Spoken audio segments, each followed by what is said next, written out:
प्रदेश की हर छोटी बड़ी खबरों को लेकर कांवड़ यात्रा को लेकर उत्तराखंड की धामी सरकार ने बड़ा फैसला लिया है। कांवड़ रूट पर बिना नाम के चलने वाली खाने की दुकानें बंद होंगी। रेस्टोरेंट, ढाबे और रेहड़ी वालों के लिए सख्त नियम कायदे जारी किए गए हैं।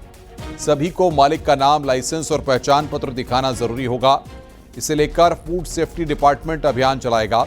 जो भी नियम कायदों को तोड़ेगा उसके खिलाफ कानूनी कार्रवाई के साथ 2 लाख तक का जुर्माना लगाया जाएगा। सरकार के मुताबिक श्रद्धालुओं को साफ और सुरक्षित भोजन परोसा जाए।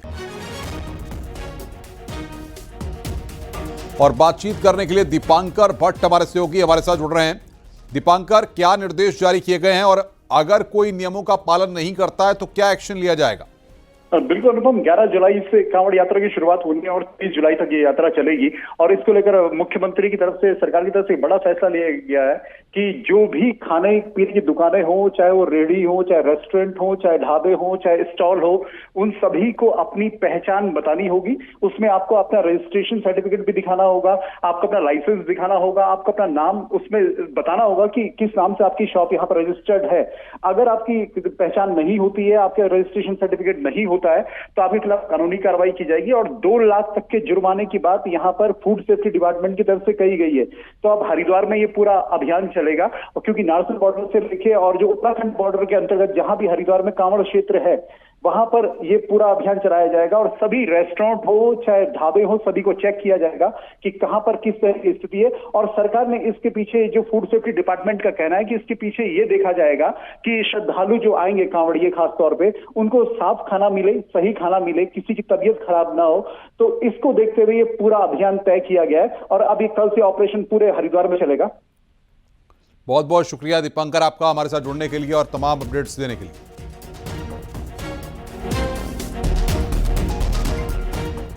उत्तराखंड में हेमकुंड की यात्रा पर आ रहे सिख श्रद्धालुओं के बवाल की खबरें लगातार आ रही थीं। इसके बाद अब उत्तराखंड पुलिस ने हथियारों को रखने पर सख्त निर्देश जारी किए हैं। उत्तराखंड पुलिस के मुताबिक अब सिर्फ उन्हीं तलवार, भाले और कृपाण को साथ लाने में मंजूरी होगी जो बिना धार के होंगे और ऐसे हथियारों से धार को हटाना होगा। श्रीनगर और जोशीमठ में निहंग सिखों ने स्थानीय लोगों पर तलवारों से हमला किया था, जिसके बाद उत्तराखंड पुलिस ने सिख श्रद्धालुओं से कहा है कि वो धारदार हथियार न लाएं। पुलिस के मुताबिक भावनाएं और श्रद्धा अपनी जगह है, लेकिन कानून व्यवस्था सबसे ऊपर है। लिहाजा सिख श्रद्धालु अपने पारंपरिक अस्त्र ला तो सकते हैं, लेकिन उनमें धार नहीं होनी चाहिए। कोई भी जो वेपन्स, धारदार हथियार लेके ना चलें। यहाँ पे एक धार्मिक मान्यताओं के अनुसार में जो सिख श्रद्धालु हैं वो कृपाण और ये सारी चीजें को धारण करते हैं, तो उसमें भी ये चेक किया जाएगा कि वो जो कृपाण और ये सब ले जा रहे हैं वो किसी भी सूरत में घातक ना हो, कोई शार्प एज ना हो।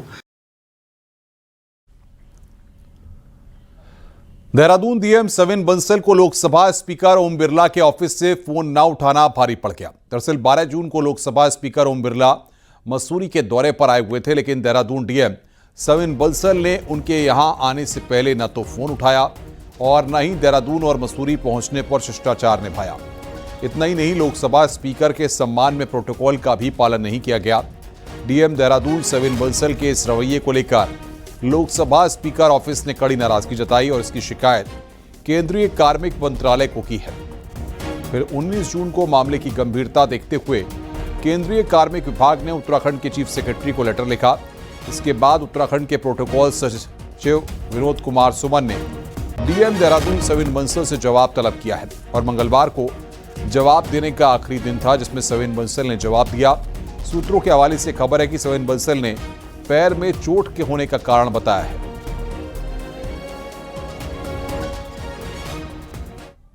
लोकसभा स्पीकर के ऑफिस से इसकी शिकायत की गई उत्तराखंड सरकार को कि यहां पर डीएम का जो रवैया था, उन्होंने 2 बार फोन नहीं उठाया, 10 जून को भी और 11 जून को भी कई बार उन्हें कॉल किया गया। उसके बाद लोकसभा स्पीकर ने इसकी शिकायत की। इस शिकायत को लेकर प्रोटोकॉल सेक्रेटरी विनोद कुमार सुमन ने जवाब तलब किया, जिस पर डीएम ने अपना जवाब सबमिट कर दिया है। हमने इस बारे में कोशिश की कि हम डीएम देहरादून से उनका पक्ष जान पाए, लेकिन फोन पर भी उनसे संपर्क नहीं हो पाया। अब उनके कैंप ऑफिस पहुंचे तो यहां पर भी उनसे मुलाकात नहीं हो पाई। वहीं प्रोटोकॉल सेक्रेटरी विनोद कुमार सुमन भी अभी इस मसले पर कुछ नहीं कहना चाहते। जवाब सविन बंसल का विनोद कुमार सुमन को पहुंच चुका है, लेकिन सवाल यहां इस बात को लेकर खड़े होते हैं कि उत्तराखंड में जो आईएएस अफसर हैं उन पर लगातार इस बात के सवाल उठते रहे हो। कई बार फोन नहीं उठाते, कई नेता इस बात की शिकायत करते हैं, कई बार मिनिस्टर इसकी शिकायत करते हैं, कई बार विधायक इसकी शिकायत करते हैं, जनप्रतिनिधियों की कई तरह की शिकायतें रहती हैं, या फिर कई बार पिछली सरकारों में चीफ सेक्रेटरीज ने भी इस बात को लेकर ऑर्डर दिए हैं कि सभी आईएएस अपने फोन जरूर उठाएं। लेकिन इस बार जो किरकिरी हुई है वो लोकसभा स्पीकर के मामले में हुई है, जहां लोकसभा स्पीकर का फोन ना उठाने की वजह से एक नया मुद्दा गरमाया है और देहरादून के जो डीएम है सविन बंसल, उनको लेकर सवाल खड़े हुए हैं कि अगर बड़े अधिकारी फोन नहीं उठाएंगे तो फिर कौन फोन उठाएगा। और इस मसले ने कहीं ना कहीं पूरे उत्तराखंड की किरकिरी करवाई है। कैमरा पर्सन दीपक उपाध्याय के साथ दीपांकर भट्ट, न्यूज़ 18 देहरादून। उत्तराखंड बीजेपी को लंबे इंतजार के बाद नया प्रदेश अध्यक्ष मिल गया है। अध्यक्ष पद पर महेंद्र भट्ट की दोबारा ताजपोशी हुई है। निर्विरोध चुने गए महेंद्र भट्ट की ताजपोशी के वक्त सीएम धामी से लेकर प्रदेश के सभी बड़े नेता और सांसद विधायक भी मौजूद रहे और सीएम धामी की बॉडी लैंग्वेज बेहद खास थी। देखिए हमारी रिपोर्ट।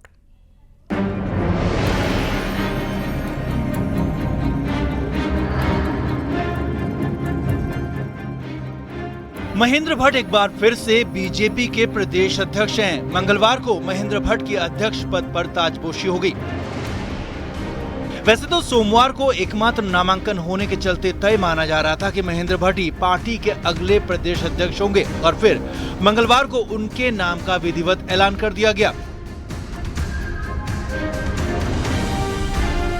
दिल्ली से चुनाव प्रभारी बनकर भेजे गए केंद्रीय मंत्री हर्ष मल्होत्रा ने महेंद्र भट्ट के नाम का ऐलान किया। इस दौरान मुख्यमंत्री पुष्कर सिंह धामी ने भट्ट की जमकर तारीफ की, जबकि प्रदेश प्रभारी से लेकर सांसद विधायक हर बड़ा छोटा नेता इस मौके पर मौजूद रहा।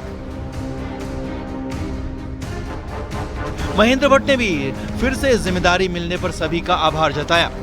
देश के प्रधानमंत्री जी का, गृह मंत्री जी का, अपने राष्ट्रीय अध्यक्ष जेपी नड्डा जी का, प्रदेश के मुख्यमंत्री पुष्कर धामी जी के प्रति भी आभार व्यक्त करता हूं। मेरा प्रयास रहेगा कि भविष्य में भी सामूहिकता के सहयोग के साथ हम संगठन का विस्तार करेंगे। हम केंद्र और प्रदेश सरकार की जो योजना है उनको गांव-गांव तक पहुंचाने का प्रयास करेंगे और 2027 जो मुख्य रूप से हमारे लक्ष्य में है, हम इस बार तीसरी बार सरकार बनाकर हैट्रिक बनाएंगे। मैं विश्वासपूर्वक कह सकता हूँ सभी कार्यकर्ताओं का सहयोग। यहाँ पार्टी के अंदर एक व्यक्ति महत्वपूर्ण नहीं होता, संगठन महत्वपूर्ण होता है। हम सबके सहयोग से हम आगे बढ़ने वाले। एक सामान्य कार्यकर्ता से लेकर शिखर तक की यात्रा और बहुत सहजता से, सरलता से जिन्होंने सभी कामों को सबको साथ में लेकर आगे बढ़ाया है। आज जो दूसरी बार ऐतिहासिक रूप से भारतीय जनता पार्टी के अध्यक्ष बने हैं आदरणीय महेंद्र भट्ट जी, आपने समस्त कार्यकर्ताओं को एक परिवार के रूप में जोड़कर टीम उत्तराखंड की भावनाओं को जागृत करने का कार्य किया है। आपके सहज, सरल और सौम्य स्वभाव से प्रत्येक कार्यकर्ता आपके सामने निसंकोच रूप से अपनी बात रख सकता है। सभी कार्यकर्ताओं का विश्वास रहता है कि नारायण न केवल आपकी बात सुनेंगे बल्कि आपकी चुनौती, आपकी समस्या का समाधान भी करेंगे। महेंद्र भट्ट के नाम का जब ऐलान हुआ तो सभी छोटे बड़े नेता मौजूद रहे, जिससे बीजेपी ने 2027 के लिए कोऑर्डिनेशन, टीम वर्क और एकजुटता का भी संदेश दिया। न्यूज़ 18 के लिए देहरादून से भारती सकलानी की रिपोर्ट।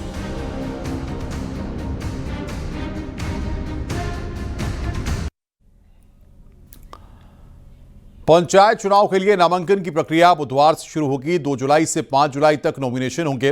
राज्य निर्वाचन आयुक्त सुशील कुमार का कहना है कि सभी 89 ब्लॉक में तैयारी पूरी कर ली गई है।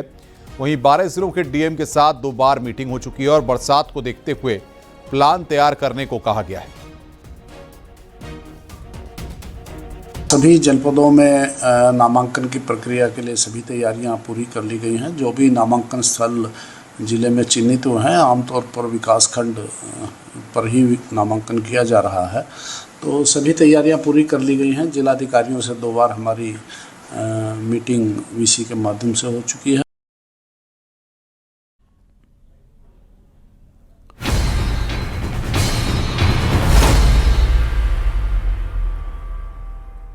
उत्तराखंड में मौसम विज्ञान केंद्र ने आज रात और कल तेज बारिश का ऑरेंज अलर्ट जारी किया है।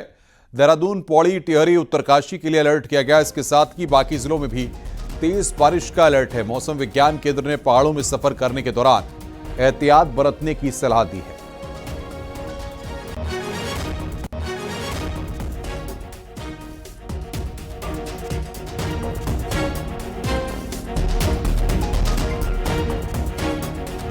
एक्टिविटी थोड़ी सी कमी आ सकती है, अदरवाइज इसी तरह से जो डिस्ट्रीब्यूशन है वो तो मैं कहूँगा ज़्यादातर जगह रहेगा।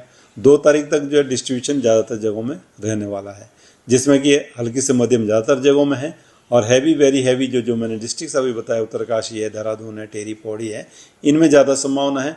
और जगह हैवी तक की रेंज जो है वो एक आधों का वो भी मिलेगी।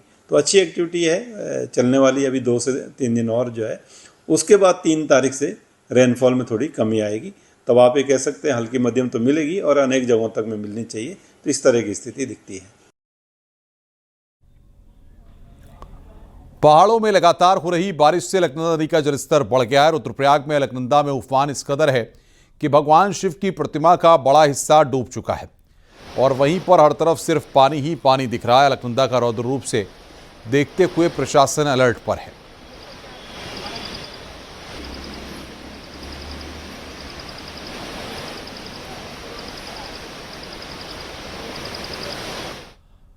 पौड़ी से खबर है, यहां पर कोटद्वार पौड़ी हाईवे बंद हो गया। गुमखाल के पास हाईवे पर अचानक भारी लैंडस्लाइड हुआ है।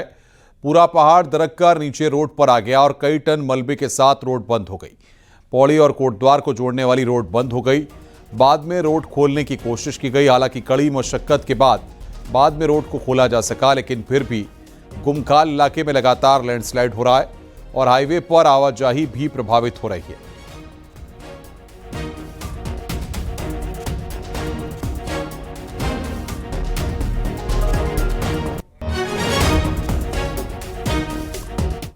उत्तरकाशी में यमुनोत्री हाईवे तीसरे दिन भी नहीं खुल पाया। यमुनोत्री हाईवे सिलाई बैंड और ओजरी के पास लैंडस्लाइडिंग होने से बंद है, जिसकी वजह से कई जगह तीर्थयात्री भी फंसे हुए हैं। वहीं फंसे श्रद्धालुओं को पुलिस, एसडीआरएफ और आईटीबीपी की टीम की मदद से अस्थायी पैदल मार्ग तैयार कर सुरक्षित निकाला जा रहा है। आपदा सचिव विनोद कुमार सुमन का कहना है कि अभी रोड चालू करने में 4 से 5 दिन का समय लग सकता है और इसके लिए वहां वैली ब्रिज बनाया जाएगा। फिलहाल यात्रियों को पैदल निकाला जा रहा है। आपको बता दें कि रविवार को बड़कोट में बादल फटने के बाद हाईवे कई जगह वॉश आउट हो गया, जिसकी वजह से कई यात्री फंसे हुए हैं। दूसरी ओर हाईवे को ठीक करने का तेजी से काम हो रहा है। और वर्तमान में एक जगह है जहां पे रास्ता वॉश आउट हुआ था, ओजरी के पास में, वहां पे रास्ता नहीं खुल पाया है क्योंकि वॉश आउट हो गया है और वहां जगह की कमी है। जगह इतना नहीं है कि हम रास्ते को बना सकें, इसलिए नए सिरे से बनाने के लिए वहाँ कार्रवाई चल रही है और 4 से 5 दिन लगने की संभावना है। वहाँ वैली ब्रिज भेजा जा रहा है यहाँ से, और वैली ब्रिज जो ही पहुँचेगा 1 दिन 2 दिन लगेगा लगाने में, उसके बाद हम उसको सुचारू कर पाएंगे। फिलहाल पैदल अभी लोगों के आने जाने के लिए वैकल्पिक मार्ग बनाया गया है। अगर आप सोशल मीडिया पर बिना सोचे समझे कोई वीडियो शेयर कर देते हैं तो समझ जाइए, लाइक्स और फॉलोअर्स की भूख आपको सलाखों के पीछे पहुंचा सकती है। उत्तराखंड पुलिस अब ऐसे सोशल मीडिया इन्फ्लुएंसर्स और यूजर्स के खिलाफ सख्त हो गई है जो फर्जी या भ्रामक वीडियो वायरल करते हैं।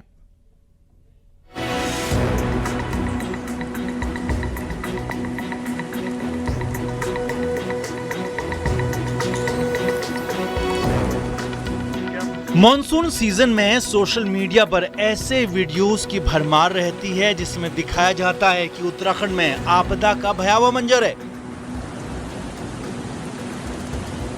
लेकिन इनमें ज्यादातर वीडियो या तो पुराने होते हैं, एडिटेड होते हैं या फिर एआई से जनरेट किए गए होते हैं। ये वीडियो न सिर्फ भ्रम फैलाते हैं बल्कि पर्यटकों और आम लोगों में घबराहट भी पैदा करते हैं। लेकिन अब पुलिस हर दिन करीब 50 फर्जी वीडियोस को सोशल मीडिया से हटवा रही है। इन वीडियो को पोस्ट करने वालों पर IT act, disaster management act की धाराओं में केस दर्ज किया जा रहा है। हाल ही में एक वायरल वीडियो को उत्तराखंड की आपदा से जोड़कर पेश किया गया था जो पूरी तरह से फर्जी था।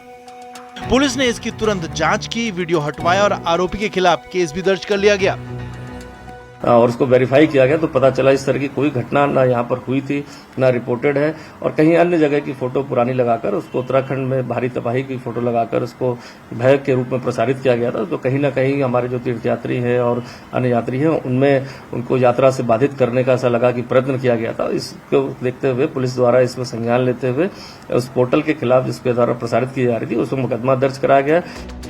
सभी जिलों में पुलिस को सख्त हिदायत दी गई है कि ऐसे किसी भी फर्जी वीडियो पर तुरंत कार्रवाई हो, इसमें कोई कोताही न बरती जाए। कि सोशल मीडिया पे इस तरह की भ्रामक पोस्ट या फिर ऐसी वीडियोस कतई ना डालें जिसको कोई वेरिफिकेशन उसका ना हो। अगर आपको किसी भी सूचना अगर आपको चाहिए तो हमारे कंट्रोल रूम का नंबर हमारे सोशल मीडिया पेज पे है, आप उसको जाके उसमें आप इंक्वायर कर सकते हैं। तो रहिए सावधान, किसी वीडियो को सोच समझ कर ही शेयर करें क्योंकि हर फर्जी वीडियो पर एक्शन गारंटीड है और फर्जी वीडियो आपको सलाखों के पीछे पहुंचा सकता है। न्यूज़ 18 के लिए देहरादून से सत्येंद्र बर्तवाल की रिपोर्ट।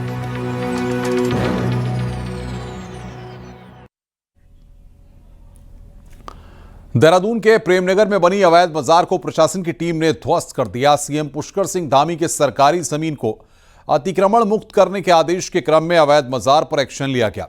गौरतलब है कि उत्तराखंड में सैकड़ों अवैध बाजार पिछले कुछ महीनों में ध्वस्त कर दी गई हैं।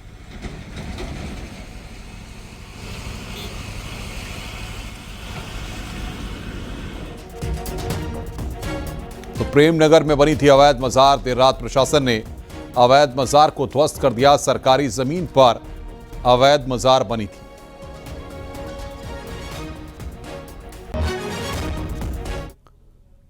हल्द्वानी के करीब रानीबाग वाले इलाके में लोग इन दिनों बेहद डरे हुए हैं क्योंकि यहां गुलदार घरों में दस्तक दे रहा है और इलाके में पल रहे मवेशियों के साथ ही इंसानों पर भी हमले की कोशिश कर रहा है। देखिए हमारी रिपोर्ट।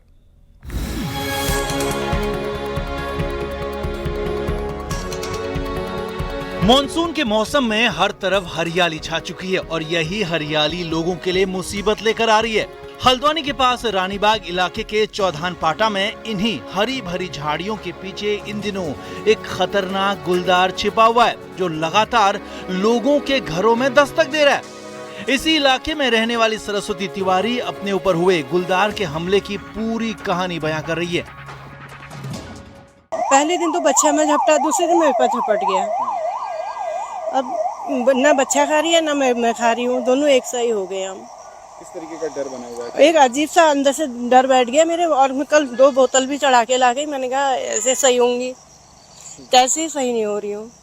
सरस्वती तिवारी के डर के पीछे एक बड़ी वजह है। दरअसल इलाके से सटे गांव में ही कुछ दिन पहले एक महिला को कोई शिकारी जानवर अपना शिकार बना चुका है।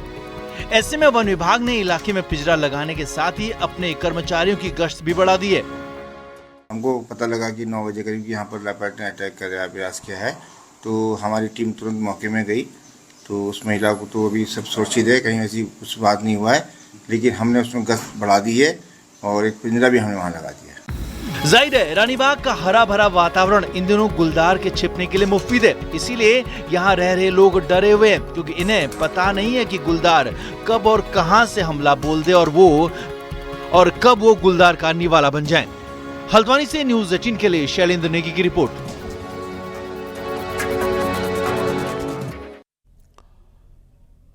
दिल्ली से एक पर्यटक नैनीताल घूमने आया था जहां उसने एक बाइक किराए पर ली और पंगुट घूमने चला गया, लेकिन पंगुट से 29 जून को दिल्ली का पर्यटक लापता हो गया था। पंगुट खाई से उसकी बाइक, मोबाइल मिली, जिसके बाद पर्यटक को ढूंढने के लिए एसडीआरएफ और पुलिस ने कई घंटे तक सर्च ऑपरेशन भी चलाया और पर्यटक के परिजनों को भी उसके गायब होने की सूचना दी गई। लेकिन आज गायब हुए पर्यटक ने दिल्ली से अपने परिजनों को फोन किया और दिल्ली में सही सलामत पहुंचने की बात की।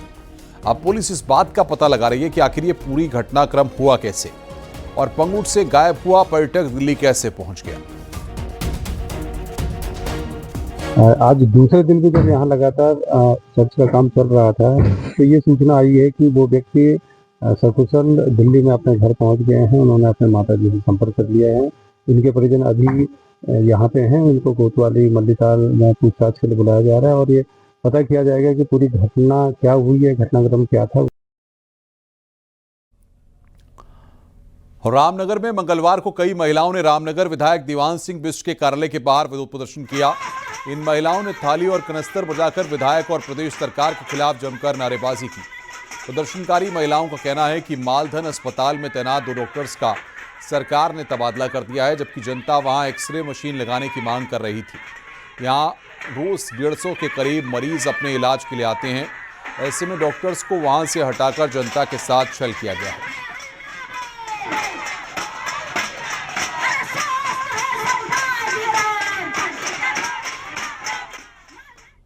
और आइए अब देखते हैं पहाड़ की 10 बड़ी खबरें। पहाड़ टॉप 10। रामनगर में कॉर्बेट के आसपास के इलाकों में इन दिनों कई सांप निकल रहे हैं, जो आबादी वाले इलाकों में जा रहे हैं। सांपों के पकड़ने के लिए एक टीम बनाई गई है। उत्तरकाशी के गंगोत्री में तीर्थ पुरोहितों ने मुकबा जांगला सड़क की मांग को लेकर धरना दिया। मांग जल्द पूरी नहीं होने पर पंचायत चुनाव बहिष्कार का ऐलान किया। रुड़की शहर के चौराहों और फुटपाथ पर रेहड़ी ठेली वालों ने अतिक्रमण किया है, जिससे आवाजाही में दिक्कत होती है। बागेश्वर में राजकीय इंटर कॉलेज तिराड़ी से 4 शिक्षकों को पीएम श्री स्कूल बदियाकोट भेजे जाने पर कांग्रेस ने आपत्ति जताई है। देहरादून पुलिस को एक आधुनिक मोबाइल फॉरेंसिक वैन मिल चुकी है, जो घटनास्थल पर पहुंचकर मौके से सबूत जुटाएगी। वैन के इस्तेमाल के लिए पुलिसकर्मियों को ट्रेनिंग भी दी गई।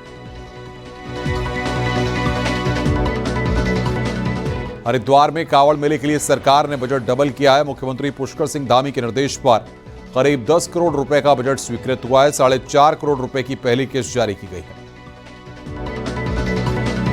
पिथौरागढ़ का पेयजल संकट आने वाले दिनों में दूर हो सकता है। सीएम पुष्कर धामी ने घाट पेयजल योजना के पुनर्गठन के लिए 14 करोड़ रुपए जारी किए हैं। ऋषिकेश में कम होने लगा गंगा का जलस्तर। प्रशासन कर रहा है यात्रियों से सावधानी बरतने की अपील। अल्मोड़ा में बीजेपी कार्यकर्ताओं ने जश्न मनाया। महेंद्र भट्ट को दोबारा बीजेपी अध्यक्ष बनाए जाने पर एक दूसरे को मिठाइयां खिलाई।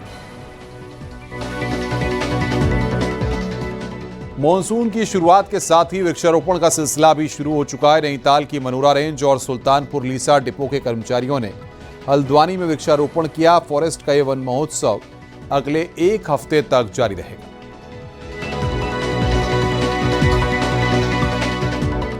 हरिद्वार में एक रेस्टोरेंट में खाना खाने के दौरान बाहर से आए 2 परिवार आपस में भिड़ गए। मामूली बात पर हुई कहासुनी देखते ही देखते मारपीट में बदल गई और दोनों पक्षों में लात घूंसे चलने लगे। मारपीट में महिलाएं भी शामिल नजर आईं। हंगामे की सूचना पर पहुंची पुलिस दोनों पक्षों को पकड़कर थाने लाई और उनका शांति भंग में चालान किया गया। पूरी घटना रोड़ी बेलवाला के एक रेस्टोरेंट की है, जहां भीड़ भाड़ के चलते हरिद्वार घूमने आए 2 परिवारों में कहासुनी हो गई थी।